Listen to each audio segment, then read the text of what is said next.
মাঝখানে একটা বাড়ি, এটা রাস্তার মাঝখানে একটা বাড়ি, এটা সবাই দেখতে পারে।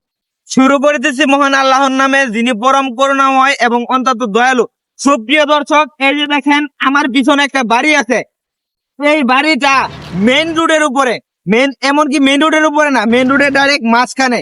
এই দিক দিয়েও মেইন রোড, এই বাড়ির পিছন দিক দিয়েও মেইন রোড। কিন্তু এই বাড়িটা যখন রাস্তা হয়, এই বাড়িটা কিন্তু ভাঙতে পারে নাই। এই বাড়ির মালিক এত পরিমাণ গারোয়া, মানে আমরা বাংলা ভাষায় যারা কয় গারতেরা, এই বাড়ির মালিক হচ্ছে 1 নাম্বার গারতেরা। বাংলাদেশের মধ্যে যদি দ্বিতীয় মানে প্রথম কোন গারতেরা লোক থাকে এই লোক, এই বাড়ির লোক। প্রিয় দর্শক, এই যে দেখেন মেইন রোডের মাঝখানে এই বাড়িটা দাঁড়িয়ে। এই আমি বর্তমান যে জায়গাটার মধ্যে আছি, এটা হচ্ছে আপনার টাঙ্গাইল মেইন রোড। এই মেইন রোডের মধ্যে আপনারা যদি এদিকে কেউ আশেপাশে থাকেন, তাহলে দেখতে পারবেন যে এই যে জায়গাটা, এই জায়গার মধ্যে যে একটা বাড়ি, এই বাড়ির লোক এত পরিমাণ গারোয়া যে বলার ভাষা নাই। আপনারা দেখেন ভাই, একটু ক্যামেরাটা ঘুরে একটু পিছ দিয়ে দেখেন তো।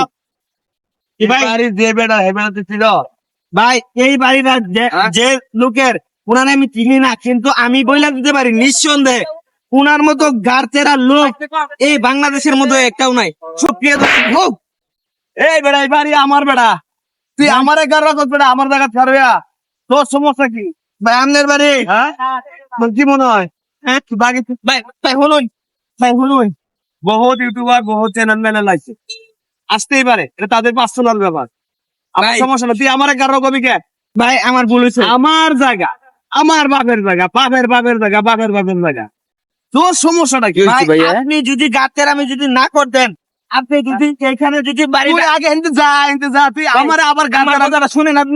আপনি যদি রাস্তার মাঝখান থেকে যদি বাড়িটা যদি নিয়ে আইরা যদি একটু ভাই, আমি শুনে আমার কথাটা, আপনি যদি একটু সাইডে রাখতেন, তাহলে কিন্তু এই যে রাস্তাটা আমার বাপের আপনার জন্য।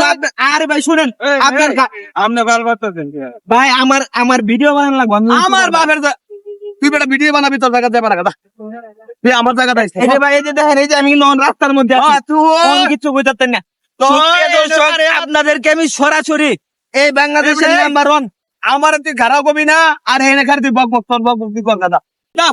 প্রিয় দর্শক, আপনি চিনা রাখেন। সুপ্রিয় দর্শক, আপনি চিনা রাখেন এই লোকটা একটু চিনা রাখবেন। আর ভিডিওটা ব্যাপক পরিমাণে ছড়ায় দেন, যাতে আমাদের বাংলাদেশের মধ্যেও রাস্তার মাঝখানে একটা বাড়ি, সবাই দেখতে পারে। ধর্মের দ্বারা আগে তো ও মানে রাস্তা দিবার দিতে না, ও মানে চাপা করো জানা। ও বুঝছি ভাই, মানে কাটতারার মানে একটা লিমিট আছে, ধরো আনলিমিটেড কাটতারা। আরে যে কই হেরে পিতা আগে ও মানে মারধর করে, আপনারা জানবেন। আচ্ছা, সুপ্রিয় দর্শক, ভিডিওটি যদি ভালো লাগে অবশ্যই লাইক কমেন্ট করে আমাদের পাশে থাকবেন। সকলে ভালো থাকবেন, সুস্থ থাকবেন, আমার জন্য দোয়া করবেন। আসসালামু আলাইকুম।